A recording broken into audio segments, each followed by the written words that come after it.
నమస్కారం. I dream ప్రేక్షకులకు స్వాగతం. ప్రపంచం అంతటా కూడా కల్కి సినిమా గురించే మాట్లాడుతున్నారు. తెలుగువాడి సత్తా ఏంటో చూపారు మన డైరెక్టర్ గారు.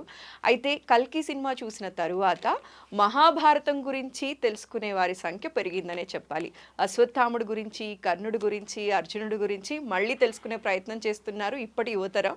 అయితే దీని గురించి ఇవాళ పూర్తిగా తెలుసుకుందాం. ఈరోజు మనతో పాటు ఉన్నారు సీనియర్ జర్నలిస్ట్ జయసింహ గారు. వారిని అడిగి పూర్తి సమాచారం తెలుసుకుందాం. నమస్కారం అండి. నమస్తే. సార్ ఎలా ఉన్నారు సార్? ఫైన్ అండి. సార్ కల్కి సినిమా రిలీజ్ అయిన తర్వాత సినిమా హిట్ కొడితే అంటే మన తెలుగు వారు తీసిన సినిమా కాబట్టి చాలా సంతోషం అనిపిస్తుంది సార్. ఇక్కడ ఇంకొక బోనస్ కూడా ఉంది సార్. మహాభారతం గురించి మాట్లాడే వాళ్ళు ఎక్కువ అయ్యారు సార్. యువతరం కూడా మహాభారతంలో అశ్వత్థామ ఎవరు, కల్కి అవతారం ఎప్పుడు రాబోతోంది, అర్జునుడి గురించి, కర్ణుడి గురించి, ఎవరు గొప్ప ఎవరు తక్కువ, ఏమైనా తప్పులు చూపించారా, మహాభారతంలో ఏముంది, ఇక్కడ ఏం ప్రజెంట్ చేశారు అనే టాక్ బాగా నడుస్తుంది సార్. అయితే ఇప్పుడు అశ్వత్థామ గురించి ముందుగా మనం మాట్లాడతాం సార్. అసలు మహాభారతంలో అశ్వత్థామ గురించి మాట్లాడాలి అంటే అశ్వత్థామ గొప్పవారా, చెడ్డవారా, మంచివారా అంటే ఏం చెప్తారండి మీరు ఇప్పటి వారికి అర్థమయ్యేలాగా? అశ్వత్థామ అప్పట్లో చెడ్డవాడండి. ఇది 5000 సంవత్సరాల కిందట కురుక్షేత్ర యుద్ధం జరిగినప్పుడు అశ్వత్థామ ఆ రోజు చెడ్డవాడు. మరి ఈ రోజు ఏంటి అంటే ఈరోజు పూర్తిగా తన మానసిక స్థితి అంతా మారిపోయి అంటే బాగా శివారాధన చేస్తాడని చెప్తుంది మహాభారతం కావచ్చు, వేరే పురాణాలు కావచ్చు. మనకు సప్త చిరంజీవులు అని ఉన్నారు. అంటే ఈ 7గురు ఇప్పటికి కూడా భూమి మీద సజీవంగా ఉన్నారు. వీళ్ళు సుదీర్ఘకాలం ఇక్కడే ఉంటారు. వీళ్ళకు వేరే ముందు బాధ్యతలు ఉన్నాయి. ఇప్పుడు హనుమంతుడు ఉన్నాడండి. హనుమంతుడిని కూడా చిరంజీవి అంటారు. ఎందుకు చిరంజీవి అంటే చాలామందికి ఒక అపోహ ఏంటంటే చిరంజీవులు అంటే ఎప్పటికీ బతుకుండే వాళ్ళని. మన పురాణాలు ఎక్కడ కూడా ఎవరు కూడా దేవతలతో సహా ఇంద్రుడు వీళ్ళైనా సరే శాశ్వతంగా బ్రతికే వాళ్ళు ఎవరు లేరు. కానీ మనుషులతో పోల్చినప్పుడు ఎక్కువ ఆయుష్ కలిగిన వాళ్ళను కొంత చిరంజీవులు అంటారు.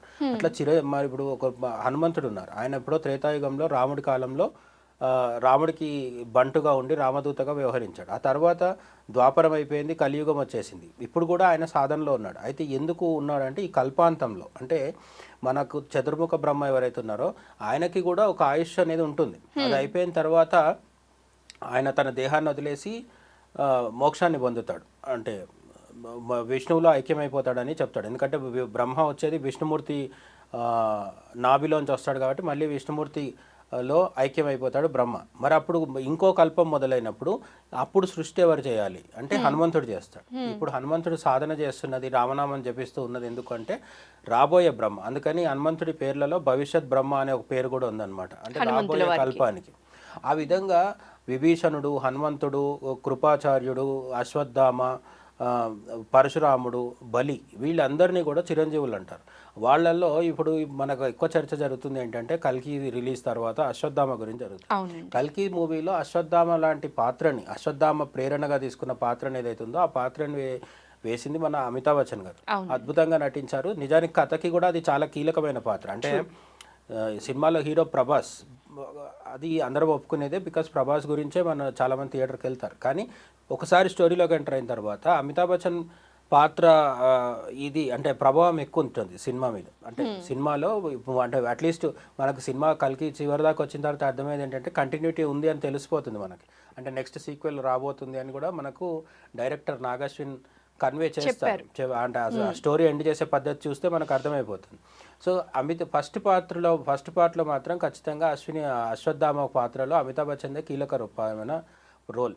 అయితే ఈ అశ్వత్థామ పురాణాల్లో ఎక్కడున్నారు అంటే మహాభారతం కాలంలోకి వెళ్తే ఈ కౌరవులు పాండవులు ఇద్దరికి కూడా ధనుర్విద్య నేర్పించిన ఆయన ద్రోణాచార్యుడు. ఈ ద్రోణాచార్యుడి కొడుకు అశ్వత్థామ. ఈ అశ్వత్థామ కానీ ద్రోణాచార్యుడు కానీ క్షత్రియులు కాదు, వీళ్ళు బ్రాహ్మణులు. అయితే ధనుర్విద్య నేర్పించడానికి గురువుగా ధృతరాష్ట్రుడు సభలో ద్రోణాచార్యుడు ఉండేవాడు. ఆయన దగ్గరే దుర్యోధనుడు, దుశ్శాసనుడు వంటి కౌరవులు, అర్జునుడు, భీముడు, ధర్మరాజు వంటి పాండవులు వీళ్ళందరూ కూడా విద్య నేర్చుకోవడం జరిగింది. అయితే వీళ్ళందరిలో అర్జునుడు ద్రోణాచార్యుడికి ప్రియ శిష్యుడు అనమాట. అందుకే ఎందుకు అంటే చాలా అద్భుతమైన గొప్ప విలుకాడు, ధనుర్విద్య నేర్చినవాడు, గాంధీవం కలిగిన వాడు. అర్జునుడు చాలా గొప్ప వీరుడు అనే విషయం అందరికి తెలిసిందే. అయితే ఈ ద్రోణాచార్యుడి కొడుకు అశ్వత్థామ. ఈ అశ్వత్థామ మహాభారతంలో ఏం చేస్తాడంటే, ఎందుకు మహాభారత కాలంలో అశ్వత్థామ చెడ్డవాడు అంటున్నామంటే, అశ్వత్థామ ఆ, తన తండ్రిని పాండవులు చంపేశారనే ఒక అశ్వత్థామ అతక్కుంజరహ అని చెప్తారు కదా. నిజానికి మహాభారత యుద్ధం జరిగిన తర్వాత మొదట మహాభారత దుర్యోధనుడి సైన్యాలు మొత్తాన్ని నడిపించింది భీష్ముడు. భీష్ముడి నాయకత్వంలో యుద్ధం జరుగుతుంది. భీష్ముడు పడిపోయిన తర్వాత ద్రోణాచార్యుడు వస్తాడు. ఈ ద్రోణాచార్యుడు విపరీతంగా అంటే పాండవుల వైపు ఉన్న సైన్యాన్ని విపరీతంగా చంపుతుంటాడు అనమాట. ఒక దశలో అసలు పాండవులు ఇంకా ఏం చేయలేని పరిస్థితి వస్తుంది, ఉక్కిరిబిక్కిరి వస్తుంది. ఈ ద్రోణాచార్యుడిని ఎట్లా చంపాలి అంటే అప్పుడు కృష్ణుడు వచ్చి, ద్రోణాచార్యుడు అద్భుతమైన ధనుర్విద్య నేర్చినవాడు, గొప్ప పండితుడు, మంచి వ్యక్తి, చాలా గొప్ప గురువు, అన్ని మంచి లక్షణాలే ఉన్నాయి.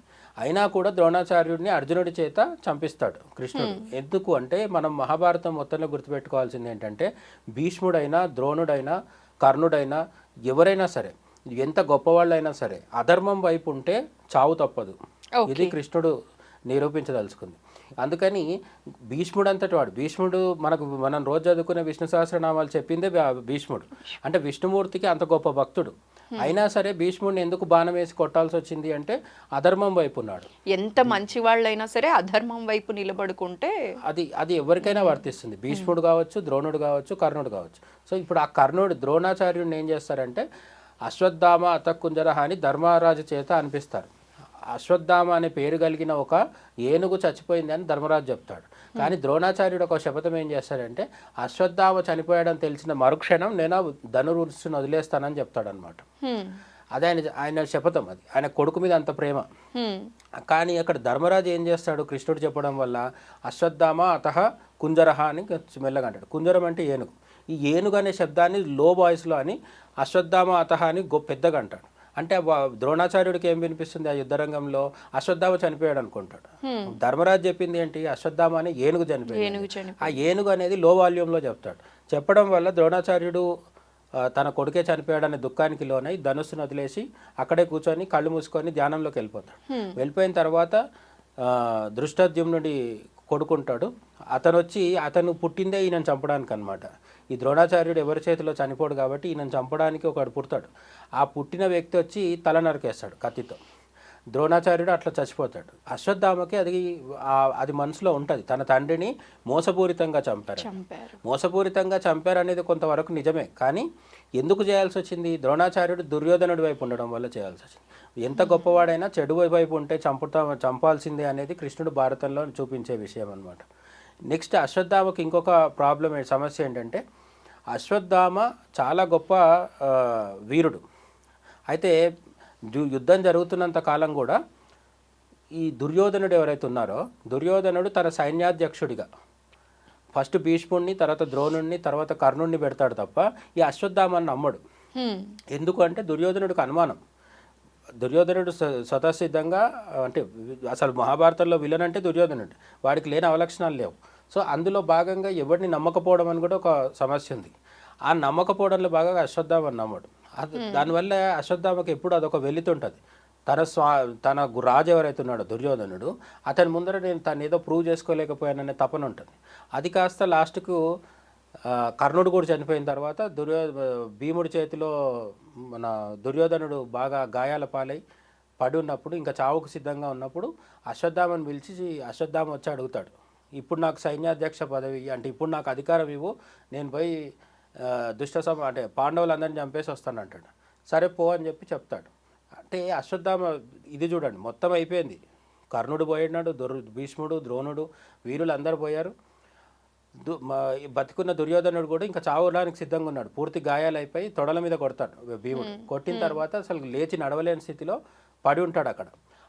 చావుకు సిద్ధంగా ఉన్న దుర్యోధనుడి దగ్గర పోయి అశ్వత్థామ అనేవాడు అంటే తన తండ్రిని చంపారనే పగతోని దుర్యోధనుడు పర్మిషన్ తీసుకొని వచ్చి రాత్రిపూట, యుద్ధం రాత్రిపూట చేయొద్దు కదా, యాక్చువల్గా ధర్మయుద్ధం రాత్రిపూట చేయొద్దు. కానీ అధర్మం వైపు నిలబడ్డ అశ్వత్థామ ఇంకా అసలు ఉన్మాద స్థితిలోకి వెళ్ళిపోయి రాత్రిపూట పోయి ద్రౌపది దేవికి ఈ పంచపాండవుల వల్ల పుట్టిన 5 కొడుకులు ఉంటారు, వాళ్ళని ఉప పాండవులు అంటాం మనం.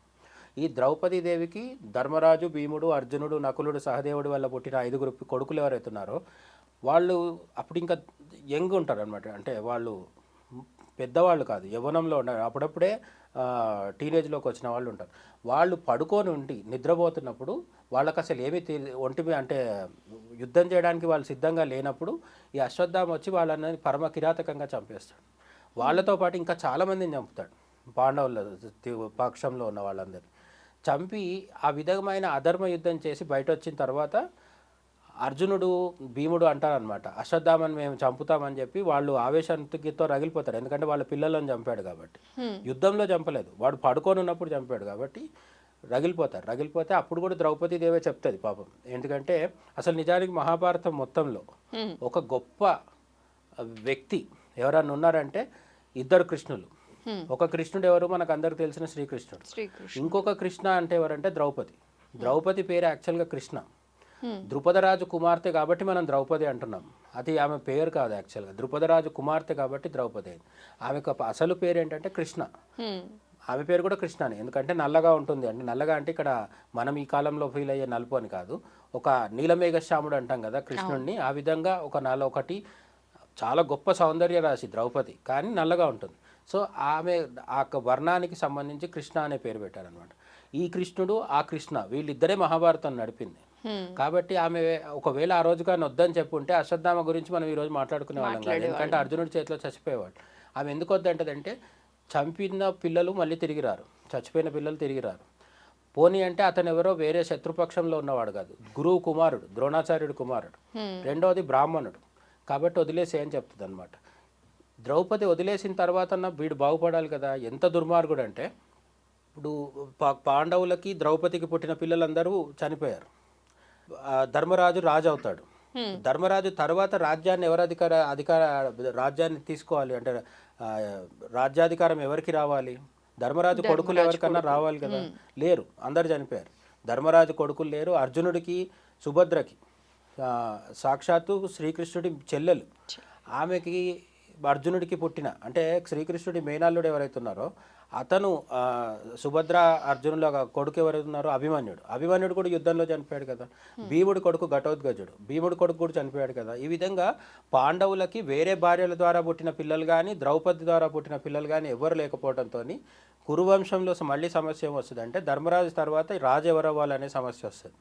అయితే అదృష్టవశాత్తు జరిగేది ఏంటంటే అభిమన్యుడు యుద్ధానికి వెళ్ళి చనిపోయేదానికంటే ముందు అభిమన్యుడి భార్య ఉత్తర, విరాటరాజు కూతురు ఉంటుంది కదా, అభిమన్యుడు ఉత్తరలకి ఒక కొడుకు పుట్టాలి. అయితే యుద్ధానికి వెళ్లే ముందు ఉత్తర గర్భవతిగా ఉంటుంది. అభిమన్యుడు యుద్ధంలో చనిపోతాడు. యుద్ధం తర్వాత ఉత్తర గర్భంలో ఒక పిండం పెరుగుతూ ఉంటుంది. ఆమె కొడుకు గర్భంలో ఉన్నాడు, ఉత్తర గర్భంలో ఉన్నాడు. ఎవరతను? ధర్మరాజు, అర్జునుడు వీళ్ళందరికీ మనవడు. ఆ మనవడు కడుపులో ఉన్నప్పుడు ఈ అశ్వత్థామ ఎంత కక్ష కడతాడంటే ఆ ఉత్తరం మీద బ్రహ్మాస్త్రం వేస్తాడు, స్త్రీ మీద, పైగా గర్భవతి మీద. ఎందుకు? అందులో పాండవుల వారసుడు ఉన్నాడని చెప్పేసి. అప్పుడు కృష్ణుడికి చాలా కోపం వస్తుంది. అప్పుడు కృష్ణుడు ఏం చేస్తాడంటే ఉత్తర గర్భంలో శ్రీకృష్ణుడు సూక్ష్మ రూపంలో ప్రవేశించి ఈ బ్రహ్మాస్త్రం ఏదైతే అశ్వత్థామ వేశాడో దాన్ని ఆయన సంగ్రహిస్తాడు, తన లోపలికి తీసేసుకొని ఆ బ్రహ్మాస్త్రం ప్రభావం పిండం మీద పడకుండా చూస్తాడు. ఉత్తర గర్భంలో ఉన్న పిండం ఏదైతే ఉందో ఆ పిండము లోపల అంటే ఇంకా ఆ పుత్రుడు ఇంకా పుట్టలేదు, ఆ పిల్లోడు ఇంకా పుట్టలేదు. పుట్టక ముందే శ్రీకృష్ణుడి దర్శనం జరిగింది ఆయనకి. శ్రీకృష్ణుడు అంటే స్వయంగా పరమాత్మ కదా. ఆ పరమాత్మని ఆ లోపల తల్లి కడుపులో ఉన్నప్పుడు ఆశ్చర్యంగా అద్భుతంగా చూస్తూ ఉండిపోవడం వల్ల అతని పేరు పరీక్షిన్ మహారాజు అయిందనమాట. పరీక్షించి చూశాడు కదా, ఆ పరీక్షించి చూడడం వల్ల అతని పేరు పరీక్షిత్ అని పెట్టారన్నమాట.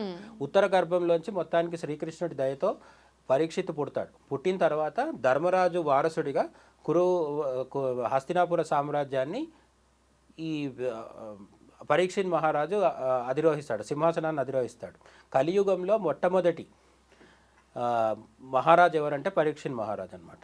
ఎందుకు అంటే శ్రీకృష్ణ నిర్యాణం, శ్రీకృష్ణుడికి బోయవాడు బాణం కొడతాడని మళ్ళీ మనం ఇంకో కథ చెప్పుకుంటాం కదా. శ్రీకృష్ణుడు ఎప్పుడైతే తన దేహాన్ని వదిలేశాడో ఆ మరుక్షణం నుంచి కలియుగం స్టార్ట్ అయింది. శ్రీకృష్ణుడు దేహాన్ని వదిలేశాడని తెలిసిన తర్వాత ధర్మరాజు పాండవులందరూ మహాప్రస్థానానికి వెళ్ళిపోతారు, హిమాలయాలకు.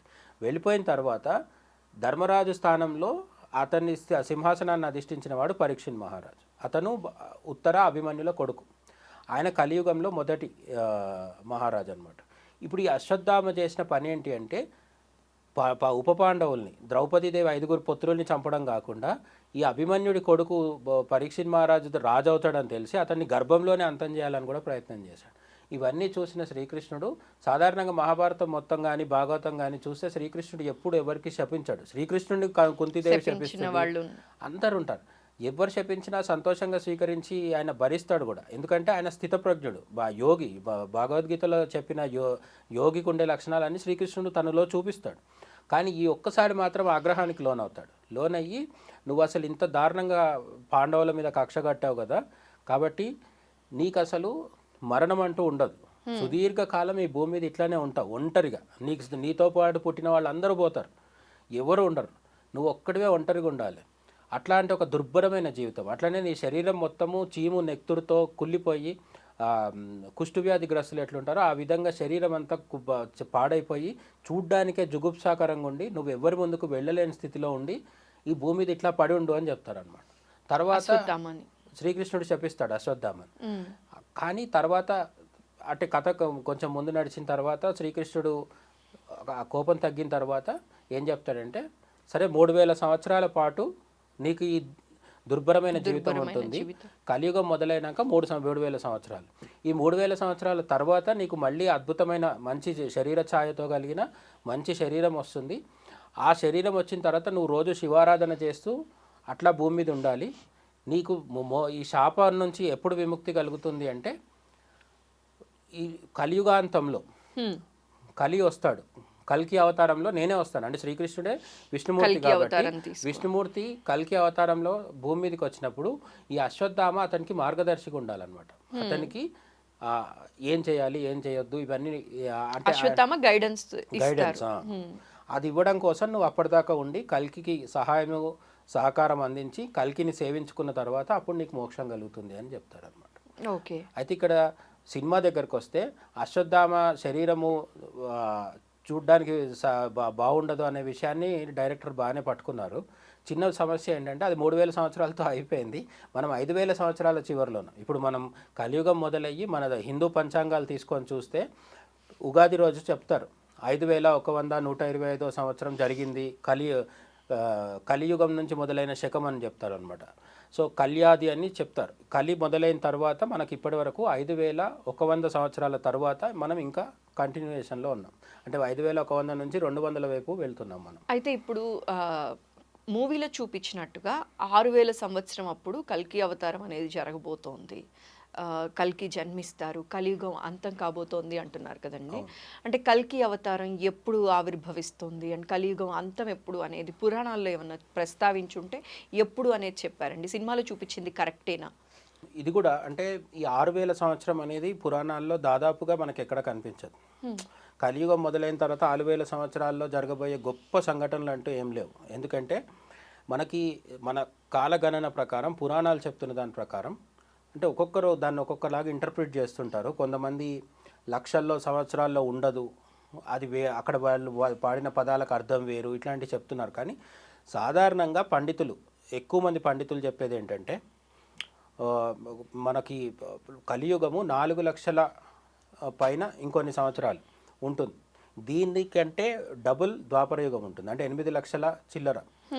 దానికంటే 3 త్రేతాయుగం ఉంటుంది, అంటే 12 లక్షల చిల్లర ఉంటుంది. అంతకంటే 4 దాదాపు 16-17 లక్షల సంవత్సరాల పాటు కృతయుగం ఉంటుంది. ఈ కృతయుగంలో ధర్మం 4 పాదాల్లో ఉండి చాలా మనుషులందరూ సాత్వికంగా ఉండి చాలా ప్రపంచం చక్కగా ఉంటుంది అని చెప్పేసి. త్రేతాయుగంకి వచ్చేసరికి కాస్త సమస్యలు వస్తాయి. ఇప్పుడు మనకు రావణాసురుడు కథ మొత్తం జరిగేది త్రేతాయుగంలో.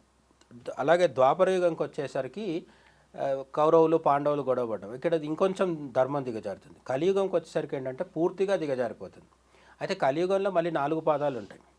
మొదటి 1,00,000 సంవత్సరాలని మొదటి పాదం అంటాం. అందుకే మనం రోజు పూజ చేసేటప్పుడు కూడా సంకల్పం చెప్పేటప్పుడు కలియుగే ప్రథమపాదే జంబూద్వీపే భరతవర్షి అని చెప్పుకుంటాం మనం. అంటే మనం కలియుగంలో మొదటి పాదంలో ఉన్నాం. అంటే కలియుగం మొదలై 5,000 సంవత్సరాలు అయిన మాట వాస్తవమే, కానీ మొదటి 1,00,000 సంవత్సరాల్లో 5,000 సంవత్సరాలు పూర్తయినాయి. దీని తర్వాత 2 లక్షల సంవత్సరాలు, 3 లక్షల సంవత్సరాలు, అప్పుడు 4 లక్షల సంవత్సరాలు. ఆ 4 లక్షల సంవత్సరాల వ్యవధి ఏదైతుందో అప్పుడు ఇంకా ధర్మం పూర్తిగా నశించి ఎక్కడ గుళ్ళు కానీ గోపురాలు కానీ కనిపించని స్థితి, ఎక్కడ చూసినా సరే గోవుల్ని వధించి తినడం జరుగుతుండొచ్చు, ఎక్కడ స్త్రీలకు భద్రత లేకపోవడం కానీ చిన్నపిల్లలకు భద్రత లేకపోవడం కానీ, ఆ మాటకొస్తే పురుషులు కూడా పెద్ద సంఖ్యలో యుద్ధాలలో చనిపోవడము, సమాజం మొత్తం అస్తవ్యస్తం అయిపోయి అధర్మం పూర్తిగా అధర్మమే రాజ్యం వెళ్తున్నప్పుడు కలి వస్తాడని కల్కి పురాణం కావచ్చు, మిగతా పురాణాలన్నీ చెప్తున్నాయి. కాబట్టి పురాణాల ప్రకారం చూసుకుంటే మనం 5,000 సంవత్సరాల దగ్గర ఉన్నాం కదా, 4 లక్షల సంవత్సరాలు అప్పుడు వస్తాడని. అంటే కనుచూపు మేరలో వచ్చే అవకాశం ఇప్పుడు అయితే లేదు.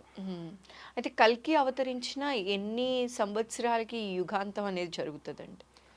కల్కి వచ్చిన తర్వాత ఎన్ని సంవత్సరాలకు అవుతుంది అని ఇక్కడ చెప్పలేదు పురాణాల్లో. మొత్తం కలియుగానికి ఉండే ప్రమాణం ఎంత అనేది చెప్పడం జరిగింది. మనం మాట్లాడుకున్నట్టు 4,30,000 సంవత్సరాలు అట్లా చెప్తారు. అంటే కలియుగం అంతంలోనే కల్కి అవతారం అనేది జరగబోతుంది. అంటే పూర్తి అంతంలో అని కాదు, కలియుగం పూర్తి అంతం అవడానికి కొంత ముందు వచ్చి, ఇప్పుడు శ్రీకృష్ణుడు 125 సంవత్సరాలు జీవించాడని చెప్తారు. అదే రాముడి దగ్గరికి వెళ్తే త్రేతాయుగంలో కాబట్టి రాముడు 11,000 సంవత్సరాలు పరిపాలన చేశాడని చెప్తారు. అంటే యుగంకి కూడా ఆయుష్ ప్రమాణము పైనుంచి వచ్చిన దేవుడికైనా సరే మారుతూ ఉంటుంది. రాముడు 11,000 సంవత్సరాలు అయితే కృష్ణుడు 125 సంవత్సరాలు. కాబట్టి కలి ఎంత అనేది పురాణాల్లో వెళ్ళి చూస్తే ఇన్ఫర్మేషన్ ఉండొచ్చేమో, కానీ బయట బాగా అందుబాటులో ఉన్న సమాచారం వరకు అయితే కలియుగం చివరిలో కల్కి భగవానుడు వస్తాడని ఉంది. కానీ కల్కి భగవానుడు వచ్చిన తర్వాత యుగాంతం ఎప్పుడు అవబోతుంది అనేది ఎక్కడా లేదు. అయితే ఇక్కడ ఇంకొక భ్రమ కూడా ఉంది మనకు. కొన్ని చోట్ల చదివేసి కొంత మీడియాలో ఉన్న దీనివల్ల కూడా యుగాంతం అంటే మొత్తం నీళ్ళు వచ్చేసి ఇంకా అసలు ఎక్కడ కాకులు పిట్టలు సప్పులు కూడా లేకుండా భూమి అంతా నిశ్శబ్దంగా అయిపోయి నిర్మానుష్యంగా అయిపోయి, మనుషులు కాదు నేను చెప్పేది, కాకులు పిట్టలు కూడా ఉండవని చెప్తున్నాను. అటువంటి స్థితి వస్తుంది అనే ఒక భ్రమ ఉంది మనుషులు. సాధారణంగా ఒక యుగం నుంచి ఇంకో యుగం వెళ్ళేటప్పుడు యుగసంధి కాలం అని కూడా ఉంటుంది. అంటే యుగ సంధి కాలం. కలియుగం తర్వాత మళ్ళీ కృతయుగం లేదా సత్యయుగం, ఈ రెండు ఒకటే, కృతయుగం అన్నా సత్యయుగం. ఈ కృత లేదా సత్యయుగంలోకి కలియుగం నుంచి మనం వెళ్ళేటప్పుడు ట్రాన్స్ఫర్మేషన్ పీరియడ్ ఒకటి ఉంటుంది. ఆ పీరియడ్ని యుగసంధి కాలం అంటారు. అప్పుడు ఏమవుతుందంటే ఈ కలియుగంలో ఉన్న చెడులన్నీ పోయి మళ్ళీ కృతయుగం లక్షణాలు మొదలవుతూ న్యాచురల్గా వెళ్తాం అన్నమాట. ఓకే. అందుకని ఈ కలియుగం నుంచి కృతయుగంలోకి వెళ్ళడం అనేది December 31 నైట్ మనం క్రాకర్స్ కాల్చి కేకులు కోసుకున్నట్టుగా జరగదు. స్లోగా చేంజ్ అవుతూ ఉంటుంది. సో దుష్టత్వాన్ని కల్కి భగవానుడు వచ్చి పూర్తిగా నశింపజేసిన తర్వాత ఒక మంచి సమాజము, ఒక మంచి వ్యవస్థ ఏర్పడ్డ తర్వాత ఒక పద్ధతి ప్రకారం స్లోగా కలియుగం పూర్తయ్యి యుగసంధి కాలం నడిచి మళ్ళీ కొత్తగా కృతయుగం మొదలవుతుంది. అయితే జయసింహ గారు, ఇప్పుడు కల్కి మూవీ చూసిన తరువాత మళ్ళీ ఇంకొక క్వశ్చన్ బాగా నడుస్తుంది. అర్జునుడు గొప్ప, కర్ణుడు గొప్ప అంటే ఏం చెప్తారు సార్ మీరు? మహాభారతం ఏం చెప్పింది అంటే ఇప్పుడు నేను చెప్పింది విని కామెంట్స్లో నన్ను ఎవరైనా తిట్టినా సరే నేను చెప్పేది ఏంటంటే, కర్ణుడు చెడ్డవాడు, అనవసరం ప్రయాస. కర్ణుడు గొప్పోడని, కర్ణుడు మంచివాడని, కర్ణుడిని ఏదో విధంగా హీరో చేద్దామని చెప్పేసి ట్రై చేయడం అనేది అనవసరం శ్రమ. అయితే కొన్నిసార్లు సినిమాల్లో, మన తెలుగు సినిమాలు పర్టికులర్గా తీసుకున్నప్పుడు ఏంటంటే మనకు 100 సంవత్సరాల సినిమా చరిత్ర ఉంది. దాంట్లో అనేక పౌరాణిక సినిమాలు పైగా బాగా ఇన్ఫ్లుయెన్స్ చేస్తాయి కూడా ప్రతి ఒక్కరిని. ఇప్పుడు మొత్తం భారతదేశంలో తమిళనాడు తర్వాత ఒక హీరో ముఖ్యమంత్రి అయిన సందర్భము, లేదంటే ఒక హీరో ఉప ముఖ్యమంత్రి అయిన సందర్భము తెలుగులోనే ఉంది. అంటే తెలుగు వాళ్ళకి సినిమా ప్రభావం చాలా ఉంటుంది. తప్పేం లేదు. సినిమాలు, మంచి సినిమాలు ఉంటాయి, చెడు సినిమాలు ఉంటాయి, కొన్నిసార్లు మిస్ఇన్ఫర్మేషన్ ఉంటుంది, కొన్నిసార్లు ఇది ఉంటుంది, దాన్ని ఏమంటారు, ఫిక్షన్ ఉంటుంది, కొన్నిసార్లు క్రియేట్ చేసి చెప్తూ ఉంటారు. అయితే ఇక్కడ ఇంకో చర్చ కూడా ఉంది మనకి. ఏమంటారంటే సమాజం వల్ల సినిమా చెడిపోతుందా, సినిమా వల్ల సమాజం చెడిపోతుందా అని. నేనైతే సినిమా వల్ల సమాజం చెడిపోతుందని అనుకోను. సినిమా వల్ల ఒక వ్యక్తి చెడిపోతాడు అక్కడో ఇక్కడో, బట్ సమాజం చెడిపోయినప్పుడే సినిమా కూడా మారుతూ వస్తుంది. సమాజం ఒప్పుకోవాలి కదా. ఒప్పుకోని సినిమాలు ఎట్లా తీస్తారు? ఇప్పుడు మీకు ఏదన్నా రొమాంటిక్ సినిమాలు తీసుకుంటే ఈ కాలం 2024లో ఒక అమ్మాయి అబ్బాయి డేటింగ్కి చూస్తున్నట్టు చూపిస్తే ఇప్పుడున్న ఆడియన్స్ ఒప్పుకుంటారు. ఎందుకు? సమాజంలో డేటింగ్ ఉంది కాబట్టి. సావిత్రి గారు కాలంలోనో భానుమతి కాలంలోనో హీరో హీరోయిన్ డేటింగ్ చేసినట్టు ఎందుకు చూపించలేదంటే అప్పుడు పెళ్లి తప్ప డేటింగ్ని యాక్సెప్ట్ చేసే సమాజం లేదు. అట్లనే ఈ మధ్యకాలంలో మన డీజేటీలు లాంటి సినిమాలు తీసుకుంటే లిప్ లాక్లు ఇవన్నీ ఎక్కువైపోయినాయి. బట్ అప్పుడు ఎందుకు చూపించలేదు? ఒక 30 years 50 years బ్యాక్ అంటే అప్పుడు సమాజం మారితే సినిమా మారుతుంది తప్ప సినిమా వచ్చి సమాజాన్ని ఏం బలవంతంగా మార్చదు. ఆ విషయం పక్కన పెడితే పౌరాణికాల్లో కూడా సమాజ ప్రభావం కొంత పడుతుంది. కొన్నిసార్లు ఏమవుతుందంటే ప్రధానమైన పౌరాణిక కథను తీసుకొచ్చి దాంట్లో కొంత కమ్యూనిస్ట్ భావజాలం కలపవచ్చు, లేదంటే ద్రవిడ భావజాలం కలపవచ్చు. ఇటువంటివి జరిగాయి. అయితే ఎక్కడ సమస్య వస్తుందంటే సినిమాని ఫిక్షన్గా తీసుకొని చాలామంది ఒక డైలాగ్ చెప్తారు, సినిమాని సినిమాగా చూడండి అంటారు. సినిమాని సినిమాగా చూడకపోవడమే పెద్ద సమస్య అయిపోయింది. సినిమానే ఒరిజినల్గా ఉంది, పురాణంలో ఉంది అనే ఒక భ్రమ ప్రజల్లోకి వచ్చేసింది. అందులో ఒకటి ఏంటంటే ఈ కర్ణుడు గొప్పవాడు అని చెప్పేసి. మనకు కొంత పెద్ద పెద్ద స్టార్ హీరోలు చేసిన సినిమాలు కావచ్చు, పెద్ద బ్లాక్ బస్టర్స్గా నిలిచిన పౌరాణికాలు కావచ్చు, అందులో కర్ణుణ్ణి ప్రధానంగా తీసుకొని చూపించడం వల్ల అప్పుడు ఆ రైటర్స్ ఏం చేస్తారంటే, ఇప్పుడు మీరు ఒక నెగిటివ్ పాత్రను తీసుకొని దాన్ని గొప్పగా చెప్పాలని సినిమా తీయడం మొదలుపెట్టినప్పుడు ఆ నెగిటివ్ పాత్రలోంచే ఏదో ఒక గొప్ప తీసి చూపించాల్సి వస్తుంది, తప్పదు కదా. కాబట్టి ఇప్పుడు రాముడి గురించి గొప్పగా చెప్తూ తీయాల్సి వచ్చినప్పుడు మీరు ఎంత కల్పిత పాత్రలు మీరు తీసుకో, అంటే రాముడి గురించి కూడా చాలా కల్పితాలు ఉంటాయి. ఇప్పుడు మీకు ఏమంటారు, ఒక రాయి మీద కాలు పెడితే అహల్యగా మారింది అని చెప్తారు కదా, ఒరిజినల్ వాల్మీకి రామాయణంలో లేదు.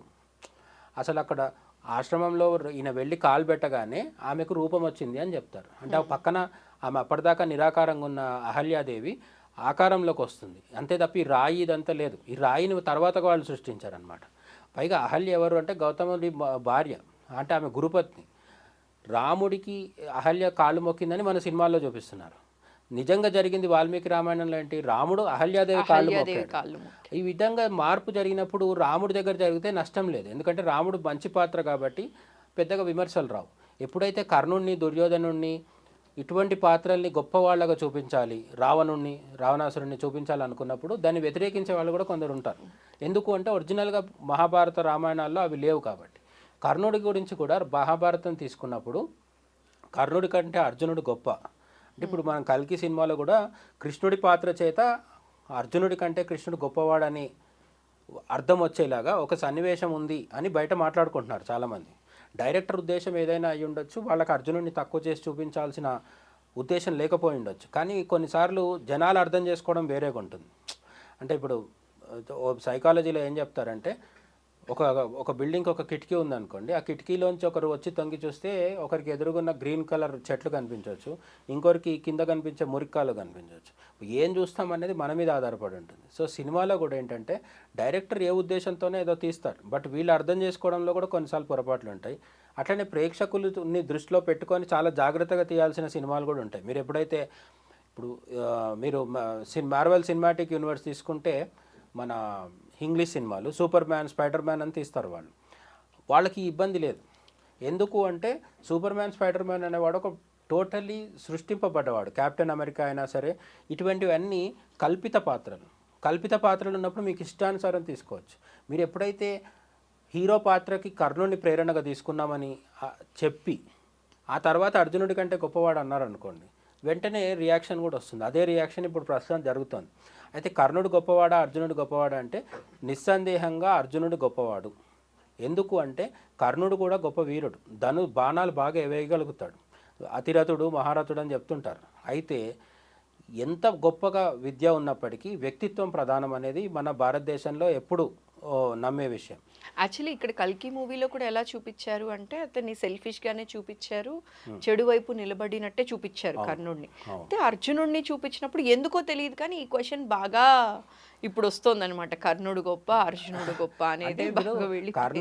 కర్ణుడిని చెడు పనులు చేసేవాడిగా, సెల్ఫిష్గా చూపించడం వరకు డైరెక్టర్ మంచి పనే చేశాడు. ఎందుకంటే మహాభారత కాలంలో కూడా కర్ణుడు చేసిన అంటే ఏమంటారు, కర్ణుడు చేసిన దుర్మార్గాల వల్లే మహాభారతంలో అంత పెద్ద కురుక్షేత్ర యుద్ధం జరిగి సర్వనాశనం జరగడానికి కారణమైంది. ఎందుకు అంటే దుర్యోధనుడు చాలాసార్లు చెప్తాడు కూడా, ఏమని అంటే కేవలం నీ మీద నమ్మకంతో నేను యుద్ధానికి వెళ్తున్నాను. అంటే కర్ణుడు కానీ లేకపోయి ఉంటే దుర్యోధనుడు యుద్ధం చేసేవాడు కాదు.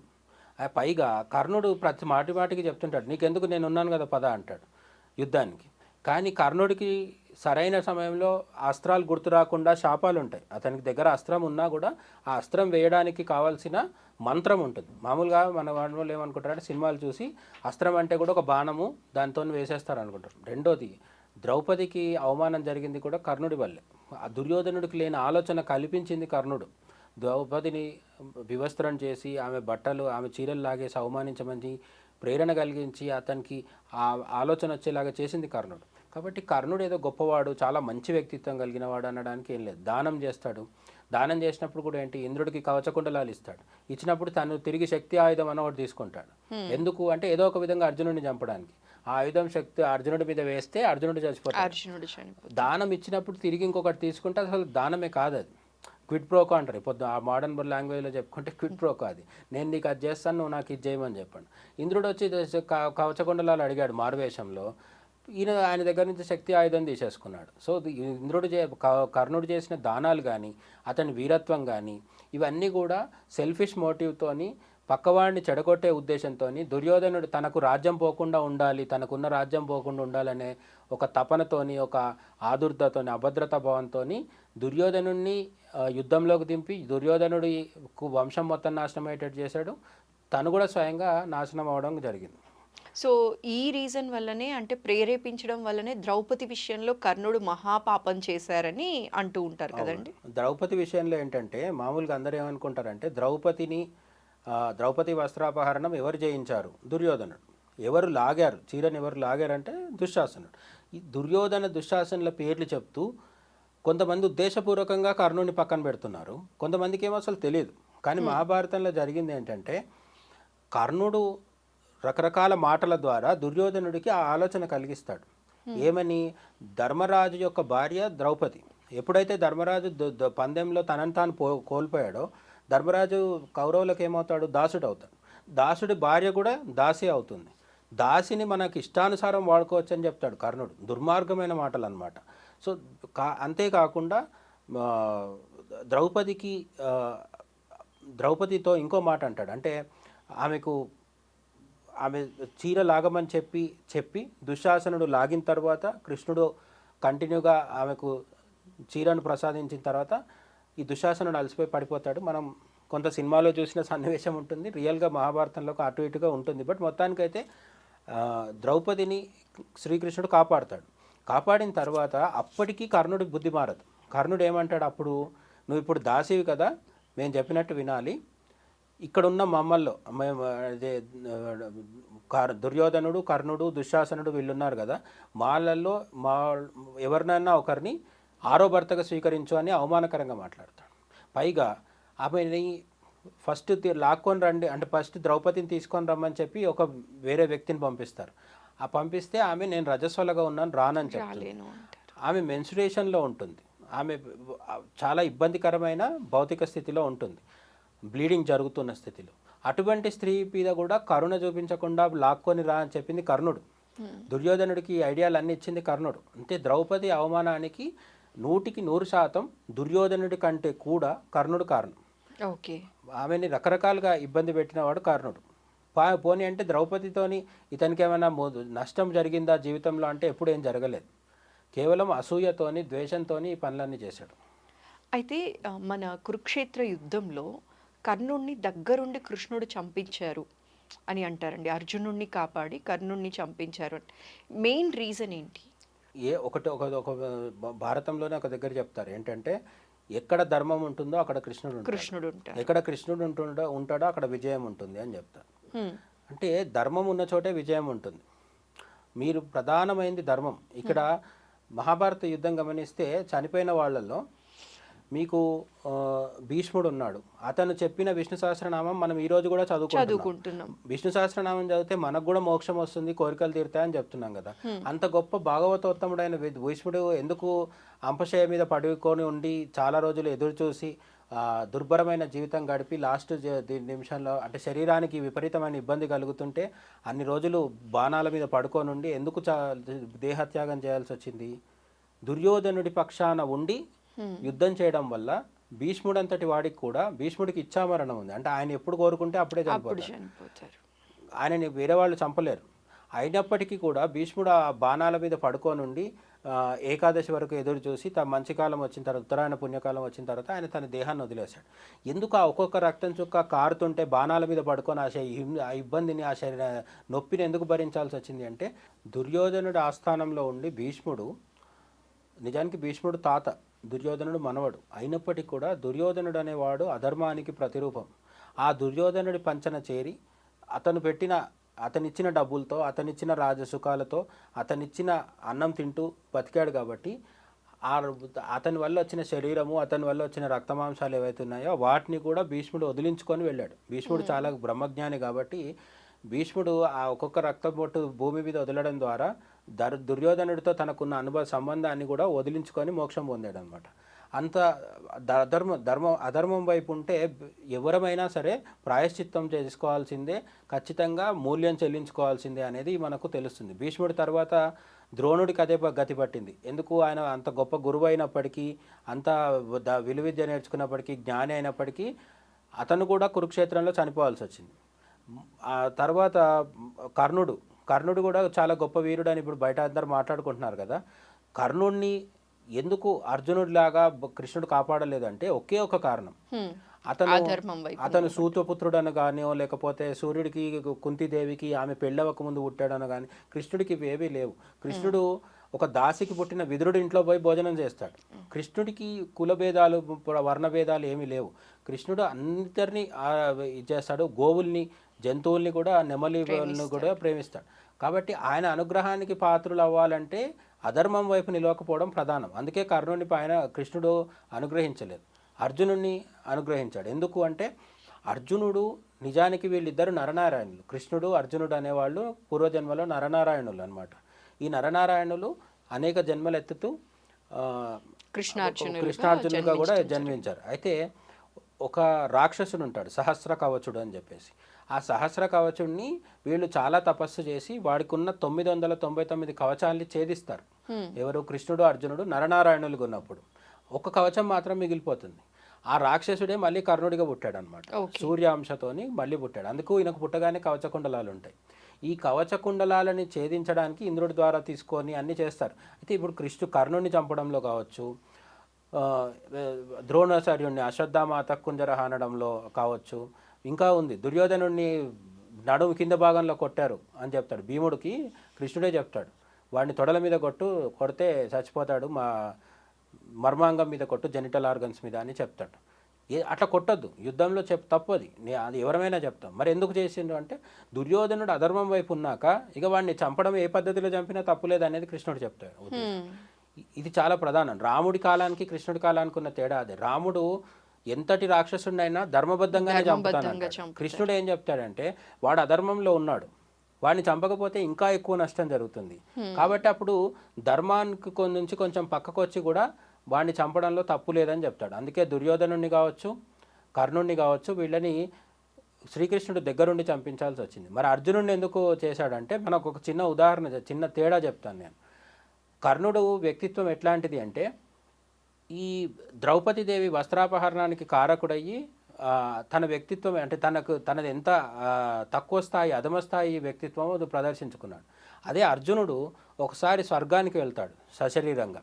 స్వర్గానికి వెళ్ళినప్పుడు అక్కడ ఊర్వశి ఎదురుపడుతుంది, అప్సరస. ఊర్వశి ఎదురుపడి ఈ అర్జునుడిని చూసి ఆమె మోహిస్తుంది. అప్సరస కదా, ఆమెకి తప్పు లేదని చెప్పేసి ఆమె మోహిస్తుంది. మోహించినప్పుడు ఊర్వశి అర్జునుడితో ఏమంటుందంటే మనం ఇద్దరం కలిసి శృంగారంలో పాల్గొందాము, మనం సుఖభోగాలు అనుభవిస్తాము, స్వర్గంలో ఇటువంటివి తప్పు కాదు, ఎందుకంటే అప్సరసలు ఎవరితో అయినా సరే సంభోగించవచ్చు అని చెప్తుందన్నమాట.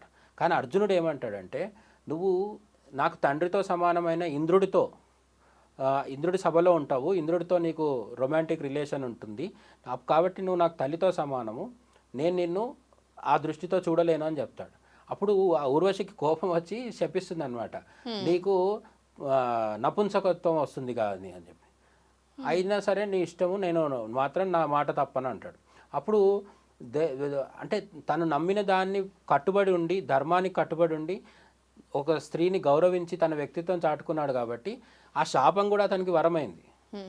అర్జునుడికి నపుంసకత్వం ఎప్పుడు వచ్చింది? విరాట పర్వంలో బృహన్నలుగా మారుతాడు. అంటే ఆయన మారువేషంలో తిరగాల్సి వచ్చినప్పుడు నపుంసకుడిగా మారి బృహన్నలుగా అనే పేరుతోని నాట్యాచార్యుడిగా మారుతాడు. ఉత్తరకి విరాటరాజు కూతురికి నాట్యం నేర్పిస్తాడు. అట్లా ఊర్వశి పెట్టిన శాపం కూడా అతనికి కలిసి వస్తుంది. అంటే ఇక్కడ వ్యక్తిత్వం ప్రధానం. ఎవరైతే కష్టాలు వచ్చినా సరే ధర్మాన్ని వీడరో వాళ్ళ వైపు కృష్ణుడు. అర్జునుడు ఆ పని చేశాడు. అర్జునుడు అరణ్యంలో ఉన్న, రాజభోగాలు అనుభవిస్తూ రాజ్యంలో ఉన్న, స్వర్గానికి పోయినా ఎక్కడ పోయినా సరే ఆ ధర్మాన్ని వదలలేదు. కర్ణుడు ఎక్కడ పోయినా అధర్మాన్ని పట్టుకున్నాడు. ముఖ్యంగా దుర్యోధనుడి పక్కన చేరి దుష్ట చతుష్టయం అంటారు. ఎవరు వీళ్ళు? శకుని, దుర్యోధనుడు, దుశ్శాసనుడు, కర్ణుడు. ఈ నలుగురి వల్లే అసలు యుద్ధం జరిగింది. అయితే కురుక్షేత్రంలో అందరూ చనిపోతారు, ఇంకంతా నాశనం అయిపోతుంది అని తెలిసిన తర్వాత కూడా కృష్ణుడు ఎందుకండి యుద్ధాన్ని ఆపలేదు అని చాలా మందికి ప్రశ్న ఉంది. సో వాళ్ళందరికీ అర్థమయ్యేలా ఒకసారి చెప్పు. భారతమే కాదు, భాగవతం చదివితే మనకు ఒక విషయం మీద క్లారిటీ వస్తుంది. రాముడు ఎందుకు వచ్చాడు అంటే అధర్మాన్ని నశింపచేసి ధర్మాన్ని స్థాపించి ఒక ఆదర్శవంతుడైన మనిషి ఎలా ఉండాలో చూపించడానికి వచ్చాడు. అంటే మనిషి అంటే రాముడిలాగా ఉండాలి అని చూపించడానికి వచ్చాడు. ఆ మర్యాద పురుషోత్తముడు అంటారు అందుకే. అంతేకాకుండా ధర్మాన్ని సుస్థాపితం చేయడం కోసం 11,000 సంవత్సరాలు పరిపాలించి అశ్వమేధ యాగాలు చేసి అన్నీ చేశాడు. రావణాసురుడు అట్లనే కరదూషణాదులు చాలామంది రాక్షసులు రాముడి కాలంలో కూడా ఉండేవాళ్ళు. వాళ్ళందరినీ అంతం చేసి ధర్మాన్ని స్థాపించడానికి రాముడు వచ్చాడు. కృష్ణుడు వచ్చింది ఏంటి అంటే అధర్మ పరులని నాశనం చేయడానికి వచ్చాడు. కృష్ణుడు ఎప్పుడు రాజు అవ్వలేదు, మీరు గమనించి చూడండి. ఎప్పుడు కూడా కృష్ణుడికి పట్టాభిషేకం జరగలేదు. కృష్ణుడు ఎప్పుడు కూర్చొని యజ్ఞయాగాదులు చేయలేదు. ఎందుకంటే కృష్ణుడి వంశంలో వాళ్ళకు ఒక శాపం ఉంది, వాళ్ళు ఎప్పుడు కూడా సింహాసనం అధిష్ఠించకూడదని. అందుకే మేనమామ కంసుడిని చంపిన తర్వాత ఆ సింహాసనం మీద కృష్ణుడు ఎవరిని కూర్చోబెడతాడు? కంసుడి తండ్రినే కూర్చోబెడతాడు. కంసుడి తండ్రి ఉగ్రసేనుడు, అతన్నే తీసుకొచ్చి కూర్చోబెడతాడు అనమాట. సో కృష్ణుడు ఏ రోజు కూడా తను రాజు అవ్వాలని కానీ ట్రై చేయలేదు. కృష్ణుడికి రాజ్యపాలన చేయాలని కానీ యజ్ఞయాగాదులు చేసి పక్కకున్న వాళ్ళందరికీ మార్గదర్శిగా నిలబడాలని కానీ కాదు. అందుకే ఏం చెప్తారంటే మనం రాముడిలాగా ఉండాలి, కృష్ణుడు చెప్పింది వినాలి. కృష్ణుడిలాగా ఉండడానికి ప్రయత్నించకూడదు. కృష్ణుడు 16,000 మందిని పెళ్లి చేసుకున్నాడు. ఇదొక బ్యాచ్ ఉంది కదా, కృష్ణుడిని ఫాలో అవుతామంటారని. కృష్ణుడిని ఫాలో అవడం సాధ్యం కాదు. ఎందుకు అంటే కృష్ణుడు 16,000 మందిని పెళ్లి చేసుకున్నప్పటికీ 16,000 మందితో ఒకేసారి ఒక 16,000 రూపాయల్లో ఉన్నాడు. మన వల్ల కాదు కదా. కాబట్టి అట్లనే ఆయన 8 ఏళ్లకు కూడా రానకు ముందే నాగుపాము మీద ఒక కాళింది సరస్సులో విషసర్పం మీద నాట్యం చేస్తాడు. ఇంకా పాలు తాగే పిల్లోడుకున్నప్పుడే పూతనని చంపుతాడు. అవన్నీ చేయలేనప్పుడు మిగతా కృష్ణుడు చేసిన రొమాన్స్ మాత్రం మేము చేస్తామంటే కుదరదు. అట్లనే వస్త్రాపహరణ, గోపికలు స్నానం చేస్తున్నప్పుడు తీసుకున్న దాని మీద కూడా కృష్ణుడి మీద అనేక ఆరోపణలు ఉన్నాయి. అప్పుడు ఆయన వయసు చాలా చిన్నది, 8 ఏళ్ళ కంటే చిన్నవాడు. కాబట్టి ఈ చూసే వాళ్ళల్లో ఉండే పర్వర్షన్ని కృష్ణుడికి ఆపాదించి రకరకాల వ్యాఖ్యలు చేస్తుంటారు. ఆ విషయం పక్కన పెడితే ఎందుకు ఆపలేదు యుద్ధాన్ని అంటే కృష్ణుడు వచ్చిన కారణం ఏంటి? కృష్ణుడు ద్వాపర యుగాంతంలో వస్తాడు. అంటే ఇక మీరు ఇంతకుముందు కలి గురించి అడిగారు కదా, కలి కూడా కలియుగాంతంలో వస్తాడు. అట్లా కృష్ణుడు ఎప్పుడు వచ్చాడు అంటే ద్వాపర యుగాంతంలో వచ్చాడు.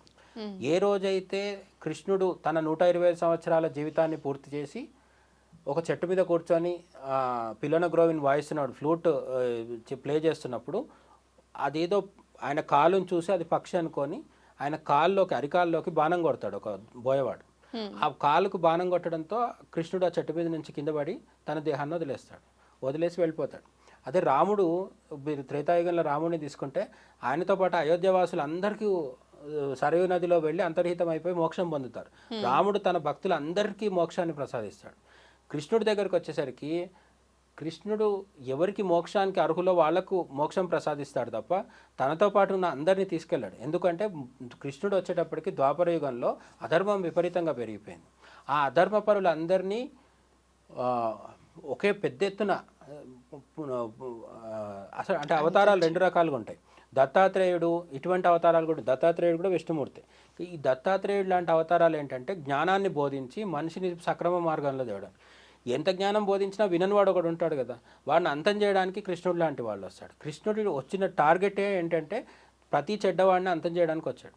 సో ఈ అంతం చేయడానికి వచ్చినప్పుడు ఆయన యుద్ధాన్ని ఆపారనుకోండి, అప్పటికీ ఆయన రాయబారం చేస్తాడు. కృష్ణుడు రాయబారం చేస్తే దుర్యోధనుడి దగ్గరికి వెళ్ళి యుద్ధం చేయకు, కేవలం 5 గ్రామాలన్నీ ఇవ్వు పాండవులకి అంటాడు.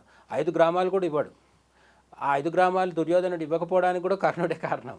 అతన్ని చెడగొడతాడు, ఇవ్వద్దని చెప్తాడు. సరే, మొత్తానికి కర్ణుడు దుర్యోధనుడు కలిసి కృష్ణుడు పాండవుల తరఫున వచ్చి రాయబారం చేస్తే వీళ్ళు ఎంత దుర్మార్గులు అంటే కృష్ణుడే బంధిద్దాం అనుకుంటారు. బంధించి జైల్లో పడేద్దామని దుర్యోధనుడు ట్రై చేస్తాడు. అప్పుడు విశ్వరూపం చూపిస్తాడు ఆయన.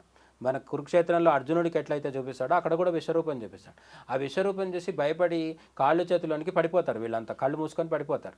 భీష్ముడు, ధృతరాష్ట్రుడు గుడ్డివాడు కదా, ఆ టైంలో ఆయన కళ్ళు ఇచ్చి మరీ చూపిస్తాడు కృష్ణుడి విశ్వరూపము. భీష్ముడు, ధృతరాష్ట్రుడు ఇట్లాంటి వాళ్ళు కొందరు చూస్తారు, విదురుడు, వీళ్ళు చూస్తారు అనమాట. కృష్ణుడు నేను స్వయంగా పరమాత్మని, రాముడు ఎక్కడ చెప్పడు నేను దేవుడిని అని చెప్పాడు, నేను మామూలు మనిషిని అని చెప్తాడు. కృష్ణుడు అట్లా కాదు, నేను పరమాత్మనని స్వయంగా చెప్తాడు. చెప్పడమే కాకుండా ఎవడైతే తప్పు చేస్తాడో వాడికి నిర్దాక్షిణ్యంగా శిక్షేస్తాడు. అందులో తన పర అనే భేదాలు ఏముండవు. నేను ఇంతకుముందు చెప్పాను కదా, కురుక్షేత్ర యుద్ధంలో ధర్మం వైపు ఉన్న వాళ్ళు, ధర్మంకి వ్యతిరేకంగా ఉన్న వాళ్ళు కూడా చనిపోవాల్సి వస్తుంది. యుద్ధం అంటే ఇప్పుడు ఒక యుద్ధంలో మనం గెలవచ్చు, కానీ పాకిస్తాన్ మీద మనం గెలిచామంటే అర్థం మన సైనికులు చనిపోలేదని కాదు కదా, మన సైనికులు కూడా కొందరు చనిపోతారు. ఆ విధంగా కృష్ణుడికి చెల్లెలు కొడుకైన అభిమన్యుడు చనిపోవాల్సి వచ్చింది కదా. తన చెల్లెలు కొడుకుని కూడా ఆయన ఏం కాపాడుకోలేదు. ఎందుకు అంటే ధర్మం కోసం పోరాడేటప్పుడు ప్రాణం ఇవ్వాల్సి వస్తుంది, ప్రాణం తీయాల్సి వస్తుంది. ఈ రెండిటికి కృష్ణుడు అతీతుడు, ఏది జరుగుతుందో అది జరిగేలాగా చూస్తాడు. అయితే మహాభారత యుద్ధం ఎందుకు జరిగింది అంటే మొత్తం 18 అక్షౌహిణుల సైన్యం ఉంది. వీళ్ళకు 11, వాళ్ళకి 7. అక్షౌహిణులు అంటే కొన్ని కోట్ల మంది సైనికుల సంఖ్య వస్తుంది. అన్ని కోట్ల మందిని ఒకే కురుక్షేత్రానికి రప్పించి చంపడం ఎందుకు అంటే వాళ్ళంతా అధర్మపరులు, వాళ్ళు పోతే కానీ మళ్ళీ భూమి బాగుపడదు అనమాట. సో ఇప్పుడు ఒక రూమ్లో జనాలు ఎక్కువైపోయారు అనుకోండి, ఏం చేస్తాం, కొంతమందిని పక్కకి తప్పిస్తే తప్ప ఊపిరాడదు, లేదంటే అందరు ఒకటే దగ్గర ఉంటే సఫోకేషన్ జరుగుతుంది. అది అధర్మపరులు పెరిగితే సఫోకేషన్ అవుతుంది. అందుకని కురుక్షేత్రంలోనే కాదు, జరాసంధుడు అని ఒక రాక్షసుడు ఉంటాడు, వాడు 17 సార్లు ఈయన మీదకి దండెత్తి వస్తాడు, ఎవరు కృష్ణుడి మీదకి. 17 సార్లు కూడా మన్నించి వదిలేస్తూ ఉంటాడు. ప్రతిసారి వాడు సైన్యాన్ని చంపి వదిలేస్తుంటాడు. ఎందుకు వదిలేస్తున్నావు కృష్ణ అని అడిగితే ఏం చెప్తాడంటే, వాడు ఎక్కడెక్కడో ఉన్న చెడ్డవాళ్ళందరిని ఎత్తుక్కొచ్చి మరీ ఇక్కడ నాకు అప్పచెప్తున్నాడు, నాకు చంపడం ఈజీ అవుతుంది. అట్లనే యుద్ధానికి ముందే శిశుపాలుణ్ణి కావచ్చు, ఏకలవ్యుడి మీద కూడా చాలా ఇది ఉన్నాయి కదా. ఏకలవ్యుడు చాలా మంచివాడు, బొటన వేలు అడిగారు, అది ఇది అంటారు కదా. ఏకలవ్యుడు కూడా ఒకవేళ కురుక్షేత్ర యుద్ధానికి వచ్చి ఉంటే దుర్యోధనుడి వైపున పాల్గొనే అవకాశమే ఉంది. అందుకని ఏకలవ్యుడిని కూడా ముందే నియంత్రించడం జరిగింది. ఘటోద్గజుడు కావచ్చు, ఘటోద్గజుడు కూడా రాక్షస అంశతో పుట్టినవాడు. ఇవి కాకుండా అసలు కృష్ణుడి వంశానికి ఏం జరిగిందో తెలిస్తే కృష్ణుడు ఎంత స్థితప్రజ్ఞుడు అనే విషయం తెలుస్తుంది. కృష్ణుడికి ప్రతి భార్య వల్ల 10 మంది పుత్రులు ఉన్నారని చెప్తారు. అంటే 8 మంది భార్యలకు 10 మంది పుత్రులు ఉన్నారని చెప్తారు అన్నమాట. ఆయనకు స్వయంగా 80 మంది కొడుకులు ఉన్నారు. వాళ్ళే కాకుండా ఇంకా చాలా పెద్ద వంశం ఉండేది వీళ్ళకి, కృష్ణుడి వంశం ఉండేది అనమాట. ఈ కృష్ణుడి వంశం మొత్తం కూడా మునుల శాపం వల్ల ఒకసారి బాగా తాగి కొట్టుకుంటారు, విపరీతంగా మద్యం తాగేసి కొట్టుకుంటారు. వీళ్ళ కొడుకుల్లో జాంబవతి కొడుకు సాంబుడు అని ఉంటాడు. ఆయన యుద్ధంలో కురుక్షేత్ర యుద్ధంలో గొప్ప యుద్ధం చేసి కురుక్షేత్ర యుద్ధం అయిపోయిన తర్వాత మిగిలిన కొంతమందిలో ఆయన కూడా ఒకడు అనమాట. ఈ సాంబుడు కావచ్చు, లేకపోతే కృష్ణుడి కొడుకులు కావచ్చు, మనవాళ్ళు కావచ్చు, మేనమామలు కావచ్చు, తాతలు కావచ్చు, వీళ్ళందరూ కూడా సముద్ర తీరంలో, అంటే ఇప్పుడు మనం గుజరాత్ అని చెప్పుకుంటున్నాం కదా, ఆ సముద్ర తీరంలో విపరీతంగా మద్యం తాగి, అందుకే ముసలం పుట్టింది అంటారు కదా, ఆ ముసలం పుట్టింది అక్కడే అనమాట. కొట్టుకుంటారు, విపరీతంగా కొట్టుకొని చచ్చిపోతారు. ఏమైంది, కృష్ణుడి నిర్యాణం తర్వాత ఆయన సొంత వంశాన్ని కూడా కృష్ణుడు కాపాడుకోలేదు. అంటే కృష్ణుడు వచ్చింది ఎందుకు అంటే అధర్మ నిర్మూలనకు వచ్చాడు అనమాట. ఎప్పుడైతే ఎవరైతే అధర్మం వైపు ఉంటారో వాడు తన బావమరిదైనా, తన కొడుకైనా, తన మేనల్లుడైనా, లేకపోతే శిష్యుడైనా, ఎవరైనా సరే అధర్మం వైపు ఉంటే కృష్ణుడు దండిస్తాడు, ధర్మం వైపు ఉంటే కాపాడుతాడు. చాలా క్లియర్గా చాలా మందిలో ఉన్న కన్ఫ్యూషన్స్ ఈ ఒక్క వీడియో చూస్తే క్లియర్ అయిపోతుందండి. అంతలా అర్థమయ్యేలా వివరించారు. మరోసారి ప్రత్యేక ధన్యవాదాలు సార్. నమస్కారం. నమస్తే.